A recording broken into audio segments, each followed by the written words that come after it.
আলাইকুম। ভালো আছেন কাকা? কোথায় যাচ্ছেন? আমাদের দেশ সৌন্দর্য করার জন্য একটি গাছের চারা রোপণ করতে যাচ্ছিলাম, একটু যদি হেল্প করতেন আমাদের। আমি ঘুরে দিচ্ছি, আপনি আজকাল একটু রোপণ করে দিয়ে যান। তাও বলতে পারো যে আমার আঙ্কেল একটি গাছ রোপণ করে দিয়ে গেছে। হ্যাঁ দর্শক আসসালামু আলাইকুম। তো এখানে দেখছেন আমার একজন আঙ্কেল।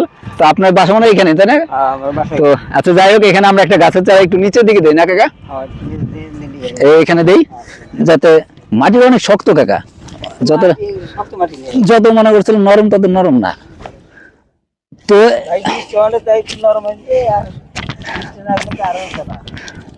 নরম শক্ত থাকতো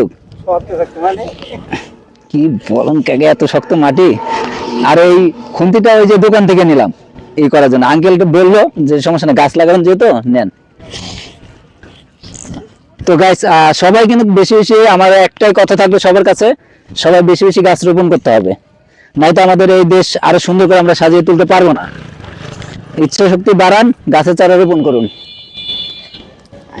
নাও গাছটা দাও।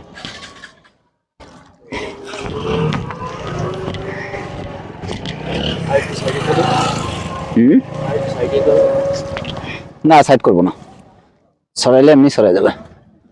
মানে এইটা তো কাকা হয়েছে না, কাকার থেকে ই করবো বেশি।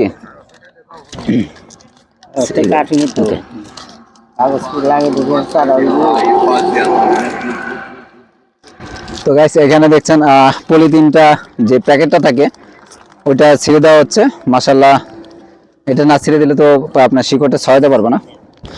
তো কাকা আমাকে যথেষ্ট পরিমাণ হেল্প করলো আমাদের ইচ্ছা শক্তিটা আরো বাড়ানোর জন্য। সবাই বেশি বেশি গাছ রোপণ করুন, সুন্দর দেশটিকে আরো সুন্দর করুন। এই যে একটু ঢেউ করে দিই যাতে পানিটা থাকে মোটামুটি। কাকা এখানে তো আরেকটা ঝামেলা আছে, ছাগলের বিষয়টা। যাক মাশাআল্লাহ। তো গাইস সবাই বেশি বেশি গাছ রোপণ করুন কাকার মতন। কাকা আপনার কাছে এটা কেমন লাগলো, এই যে আপনাদের এই রাস্তা দিয়ে গাছ রোপণ করে দিয়ে যাচ্ছে? গাছ লাগাইলে খুব সুন্দর। তো এখানে বেশ কিছু তাল গাছ আমাদের বড় ভাইরা ওনারাও লাগাই দিয়ে গেছে আপনাদের এই এলাকা দিয়ে, আপনারাও নিজেরাও লাগাইছেন না? যখন এই তাল গাছে আঠি নিয়ে তখন আমি ছিলেন না? ওনারা আমার কিন্তু বড় ভাই, ঠিক আছে? সে আমাদের তো সবাই এরকম কাকাদের মতন গাছ রোপণ করুন, সুন্দর একটি দেশ গড়ে তুলুন। খোদা হাফেজ, আসসালামু আলাইকুম।